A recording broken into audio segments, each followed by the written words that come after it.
Hey everyone, welcome and thank you for starting your journey to understanding the 10 steps to open an assisted living facility. My wife Cheryl. Hello. And we're really glad you started. And the reason why we wanted to make this video free is because a lot of people, we think, get into the business when maybe they shouldn't. They didn't understand everything that's involved, right? Absolutely. So we just want to make sure that you know exactly what's going on. You know, what your obligations would be, financial obligations, what you could make. I'm not going to sugarcoat things like some other people that are trying to get you to go to their seminars. The point of this is to just lay it out there so you can make an informed decision. Right. It's not the easiest business, but it's very rewarding. And Clay and I set up our own place and, we had a great experience from it. And I'll remember it for the rest of our life. Yeah. Okay, so let's start our presentation. Okay, so where we started Ocean Breeze Gardens. It's in a beach town in Florida called Satellite Beach. And we converted 6 buildings. We started with just 6 beds. So we started really small and we got all the approvals through the way. We got to 32 beds with the approval to go to 48 beds. We did that for 10 years. And in 2019, my parents wanted to retire. And so we retired from the business. Right. So just so you get a better idea, it was actually 6 duplexes on 2 streets. So they were backed up to each other with a courtyard in the middle that we built as we expanded the facility. So we started with 1 building. We actually started with only 4 residents because we didn't know what we were doing, and we didn't realize that it would be much better to maximize your space and get as many residents as you can. So we have done it all. Yep. Zoning, fire systems, licensing, construction, city council meetings. That was always fun. Mm-hmm. The construction, the renovation, we did room additions, we did loans. Cheryl did like HR, hiring, firing, payroll services, compliance, medication, marketing, advertising and marketing. We designed all our own marketing, all our own websites, all of our own. So we know what works, how to get people in the door. We handled emergencies. Right. Hurricanes. What did we have to evacuate? Three times? 2 years in a row, 3 times total. And it was not easy evacuating 32 residents with all their belongings and then arranging the staff. And it was very difficult. And so we've done it all. And so some people out there, maybe they're trying to sell you a program. They just haven't done what we've done. So I'm Calais. My wife, Cheryl. And we're approved core trainers in the state of Florida. And Cheryl's an Alzheimer's trainer in the state. She's probably does more certifications in the whole state than anybody. Same with core training. We teach the most core training in Florida right now. Also, all the continuing education training. And we branched out into consulting because, well, there's a need for it. We don't have to charge a lot. We have a wealth of knowledge, things that we've learned throughout the years, and all the mistakes that we made, we're passing it on to you guys because we don't want you to have to make those mistakes. When we first started, we hired our own consultant, I think $3,500? I think it was more than that. It was $5,000. Yeah, it added up. It was expensive, and guess what? She really didn't give us that much information. We were better off probably researching it ourselves, and it wasn't valuable. So we wanted to provide a lot of value and pass it on. And we can do it in an online format, which is great. And we can reach more people. So my ALF Training started in 2009. And it was just to fill a need to train our staff because it's so difficult to get training. And then we just kept growing. And when we retired, we are now focusing solely on training and consulting. Yep. So my ALF Training provides like onboarding training, continuing education training, core training for facilities in Florida. We will be adding other states. And also we let facilities upload their own training onto our site so that they can provide training for their own onboarding.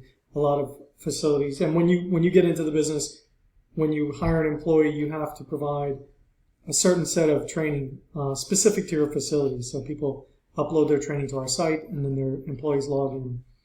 So we have hundreds and hundreds of communities that contract with us, over 20,000 users.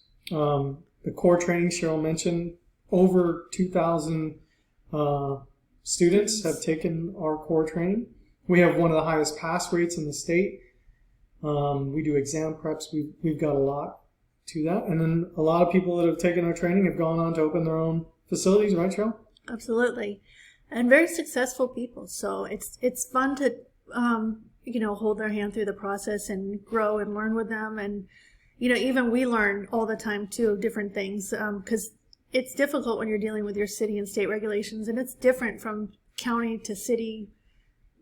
I mean, everywhere. So the regulations are different. It's not one size fits all. So you really need to be sharp and aware and learn before you get into this so you don't make any huge financial mistakes. Yeah, one of the biggest things, like step number 3, I'll go over all the steps that will make up this program, but number 3 is like research, and it's a very in-depth training talking about some of the things Cheryl mentioned, like your specific city requirements, even your own specific state requirements. For example, maybe Florida we can do adult daycare, but maybe in your state you can't provide adult daycare, or maybe you can provide different services that we can't provide. So that's who we are. I mean, we're the real deal, and we're bringing this to you because at the price that we are, because so many people have conned people out of thousands of dollars and not provided them valuable content. And then they come to us, take our training, which was very affordable even then, and they're just like, thank you, you've helped us. So trust me, you're going to need to save your money and use every dime to get your place started. There's so many costs involved, and why throw it away for $5,000, $10,000, $15,000 to someone that's going to give you half the information that we will? And we just have so much experience, and we're excited about this journey with you. Okay. So the first thing I always tell people when I'm on the phone, you hear me every day. Don't rush, right? That's right. There is Make up big mistakes if you do. There's no rush. Take your time. A lot of people want to just jump right in and quit their job, and that's their dream, is to be their own boss. And they see other people doing it. Maybe they're a nurse, RN, or a certified nursing assistant, or you put your mom in a place and you're just like, I just love to quit my job and do this. Right.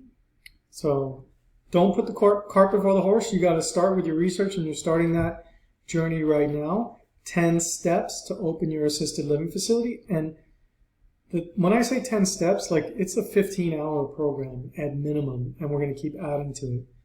So it's not step 1, do this, step 2, do this. No, it's a lot in each step of the way. And I can still remember, so it was 2008 when we started researching, or I started researching. Clay was at work, and I was home pregnant and just miserable because, I'm ready to burst. And I started my research, and I'd spend hours every day researching and getting the information that I needed to get this set up. So it's just not something you can rush in. I definitely want to research, do your homework, but you'll learn so much from this course, and I assure you, you'll feel really confident at the end, and you'll be ready to hit the ground running. Yeah, and in fact, we already own the property, so that made it even a little faster, but it's still, from when you were researching, it probably took a year to a year and a half to actually get open. So it's a long process, and you want to do as much of your research in advance. Some people do it much faster than that. We had additional obstacles with city council and those type of things.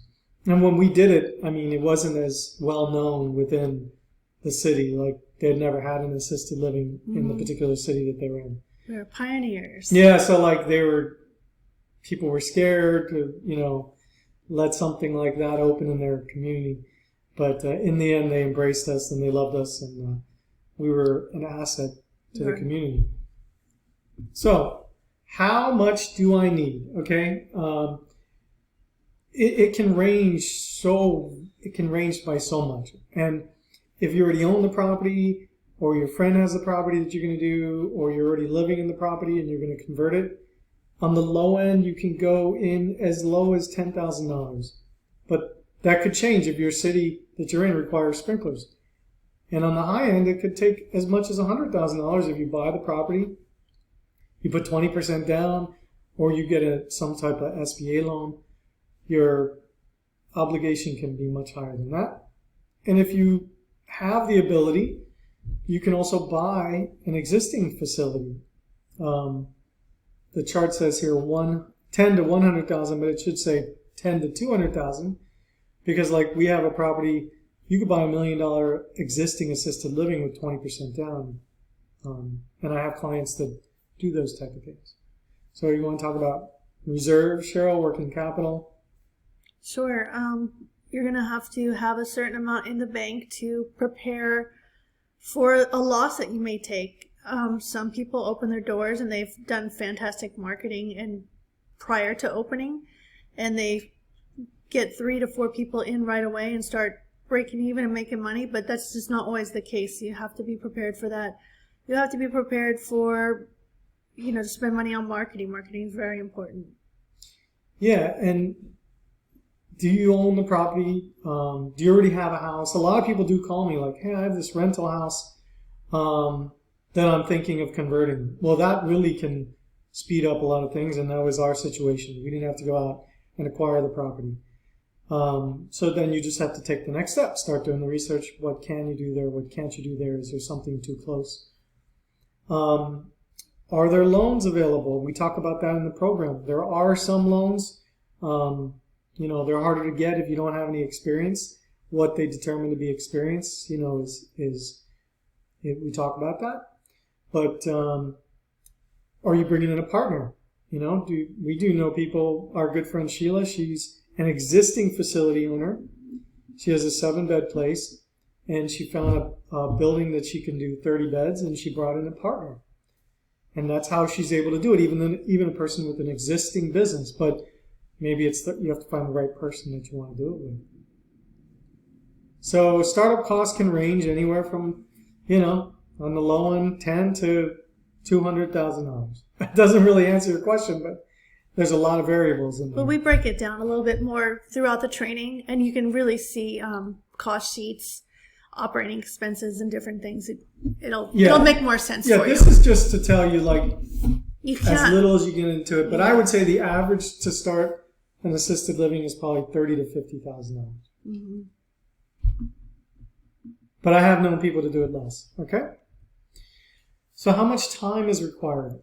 Cheryl? Well, it depends. I mean, Khalil and I both quit our day jobs and started full-time in the facility. I think that attributed to some of our success because it's a people business and we have people skills and people liked us and they trusted us and we built those relationships with our clients. So it's possible to not work there, but you'd have to hire someone, an administrator, executive director, someone to be the face of your company, somebody to trust, someone who can manage the daily operations and really take care of it. So quit your job if you can avoid that at first. It depends on what your obligations are at home and what you have bills. So yeah, it's difficult. I would say on the smaller your place is. If you're 6-bed, it's a little harder because the margins get tight when you have to pay somebody who's capable of running something like that, somebody that you trust, mm-hmm. To manage this, because ultimately you're responsible. So you can put that in your working capital too. So you can factor in your cost of living and, add that into your working capital and your reserves if you want to quit your job. Yeah. If you're doing a lot of the caregiving yourself, then that can, you can draw a paycheck as if you were paying somebody. Right. Maybe your spouse continues to work and you take a leave, or there's ways that people do it all the time. But I know people who work in the day and they, sleep in the facility at night. Nurses do pretty well because they can work longer shifts at the hospital a couple of days a week and be at their facility 4 days and hire someone for 3. So there's a lot of different ways you can do it and work around. It really depends on your job, your current position, and how demanding, and you're going to need to be phone available and help get this business launched. Have a competent person there. And I think the main reason why I put this is because there are people out there telling you that it's like, hey, just set it and forget it, just it's like a rental property, and you just, you check on it and you put your staff there. And that may be true, but you'll run into major issues. And the issues can be scary, people getting hurt. So it's pretty serious. Okay.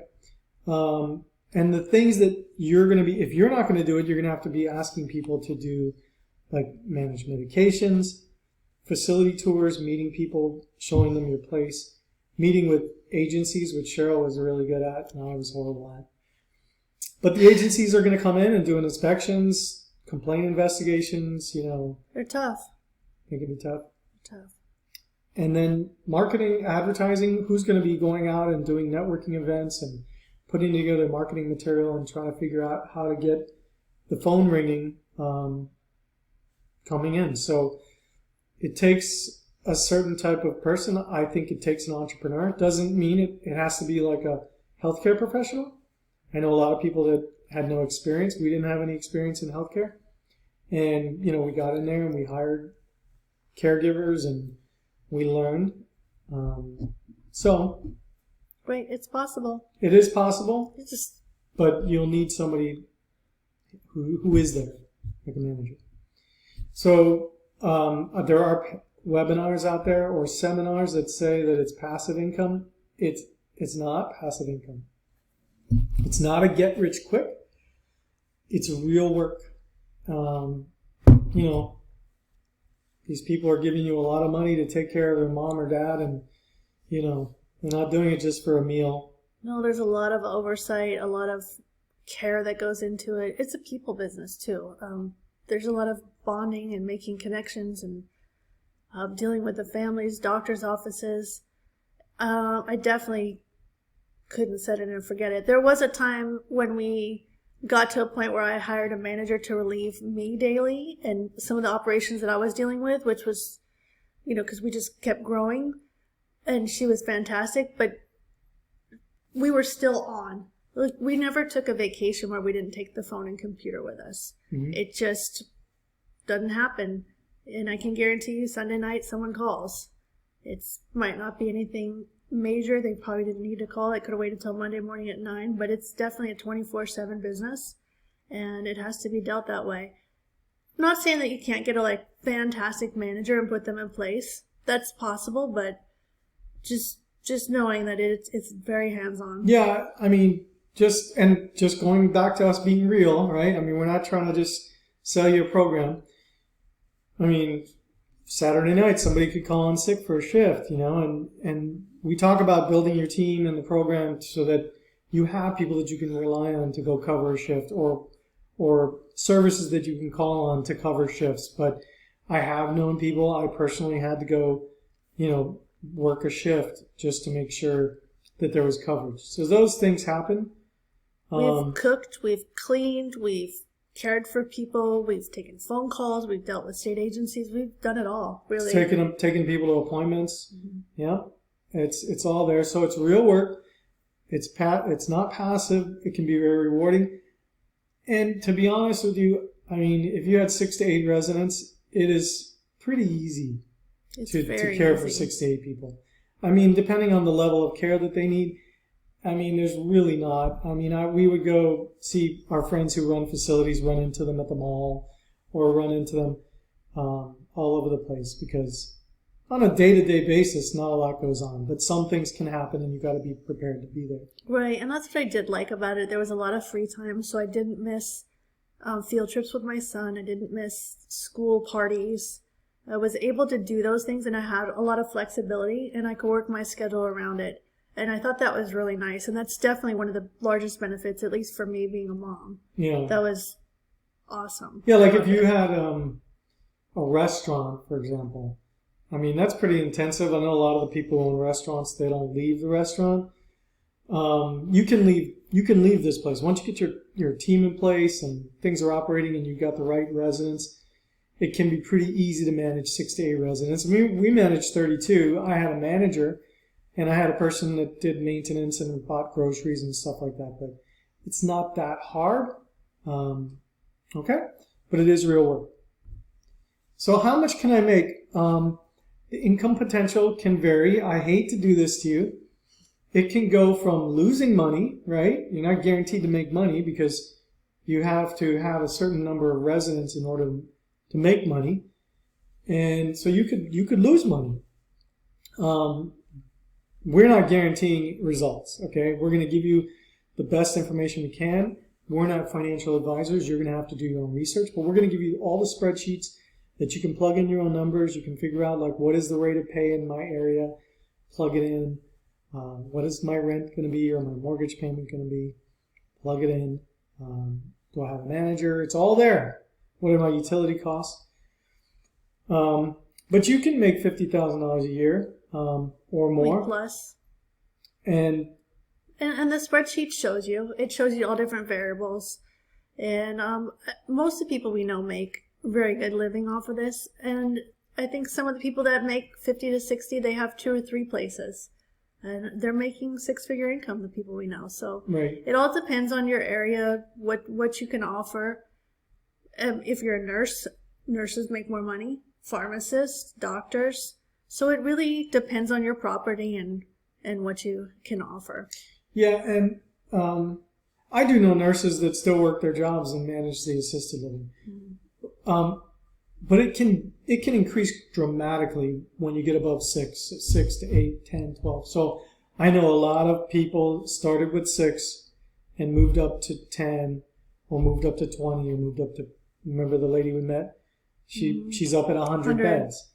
And so that's really, and as you gain experience, then the banks will lend you money because, I mean, then you come into like the SBA loan programs where you can put 20% down and you can move into a much bigger place. So I have a client that started with a 6-bed place. She did really well. I mean, she was getting like $4,000 a room. She had adult daycare. She was making in excess. She was probably closer towards $100,000. And she moved her residence. She bought a bigger building, and now she's in a 10, and she's building from scratch a 20-bed ALF.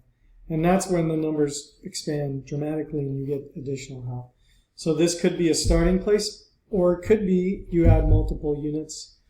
But just so people out there tell you, it's easy math, right? 6 residents, $3,500 per bed equals $21,000 times 12 is $252,000 a year. There's a lot of expenses, right? Cheryl, there's labor costs, which is huge. There's rent. Food, insurance, vacancy. Vacancies are a big one. I don't think some of the people that are showing you their type of training or PowerPoints are not factoring in vacancies. You can have 3 people pass away at once. Mm-hmm. There's half of your income right there. It could take 3 months to fill those rooms. It's not always, it's not always, you're not always full. We were really lucky. We're pretty much always full. But if you're good, you stay full because there's a lot of bad ones, so you can stand out if you're just good. We were good, so we stayed full. Yeah. We had tons of referrals. We had always had, something going on. So if you're good and you network and you're out there and you're doing the right thing, I would say it is possible to make top tier money. Mm-hmm. So there's advertising and marketing. I mean, once you get going, you can dial back some of your advertising and marketing. You get more referrals. But those are all expenses that you need to factor in. That it's not just simple math. And in the training, step number 2, we break down line by line, utilities, food costs, every expense you can think of.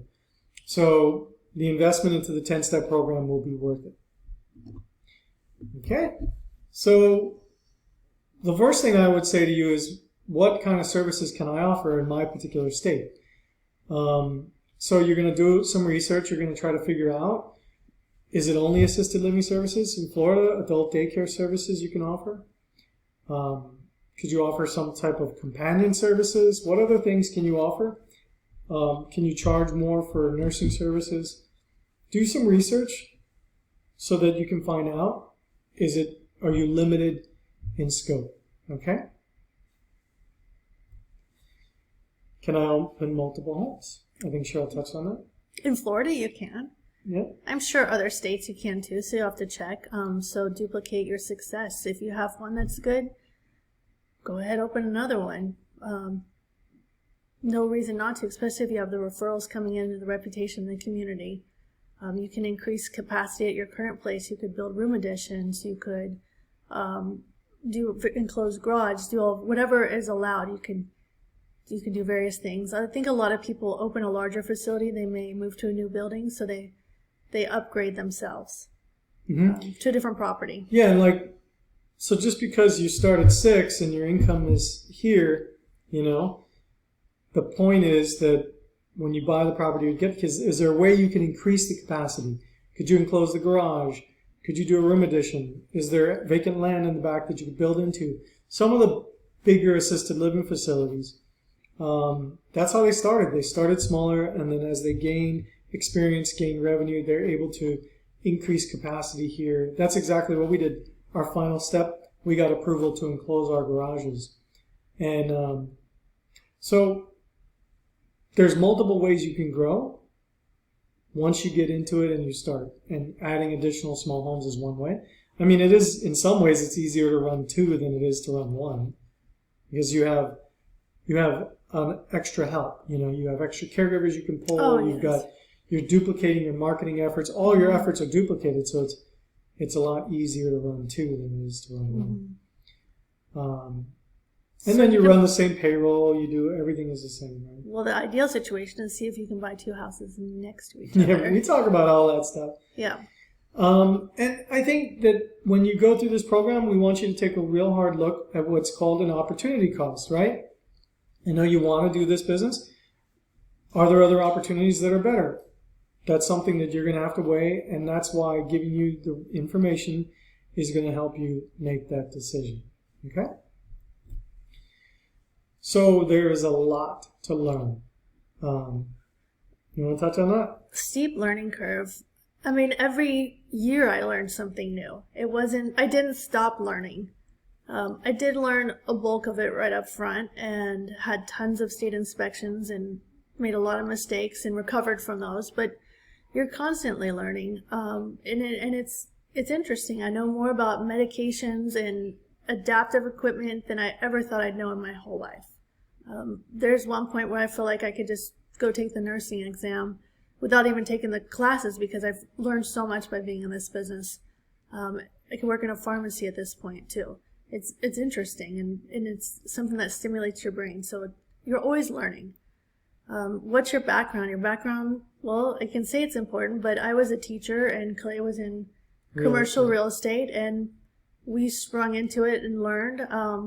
I think you have to have passion, drive, care, and just really want to do good and succeed. Nurses and medical personnel, they tend to do very well in this business.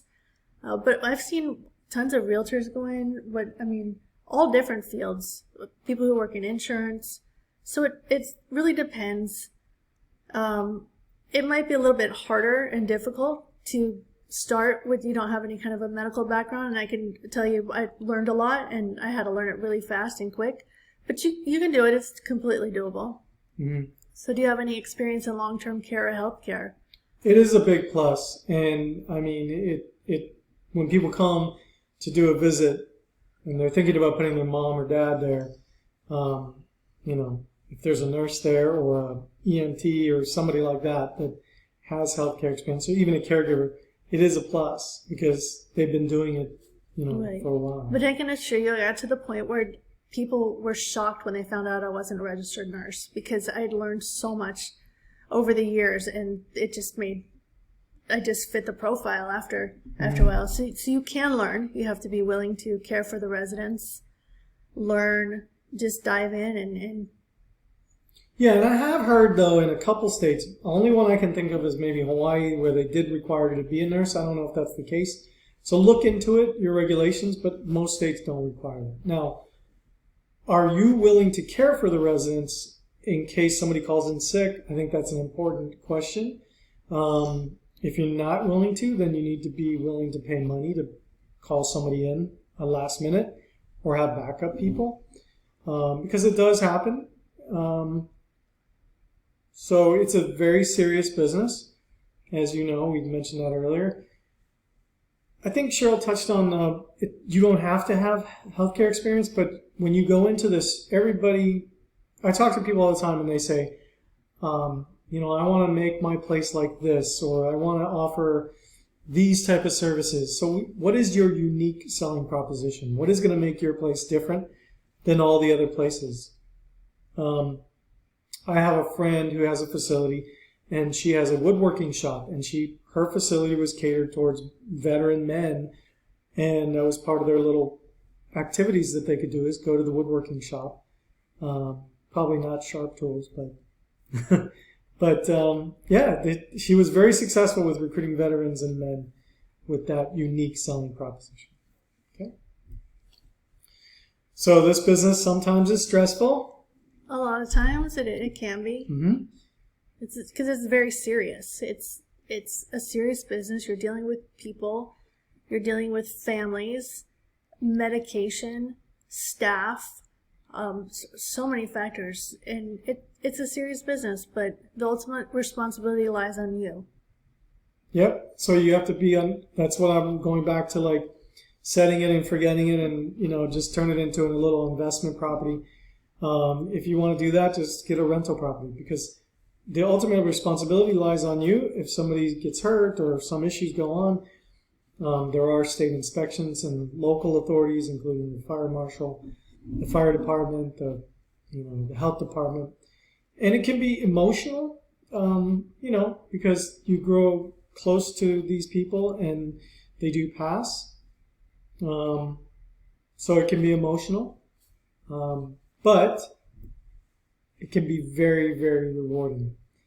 Cheryl has some great stories. I have great stories. But helping people, helping these families through this part of this stage of their life is very rewarding, and it creates a long-lasting impact. And I can speak to that impact because I still keep in contact with some of our families, and just having somebody there that's aware and quick to think. We had a resident who was dying, and Calais thought really quick, and he got her daughter on the phone so they could say goodbye.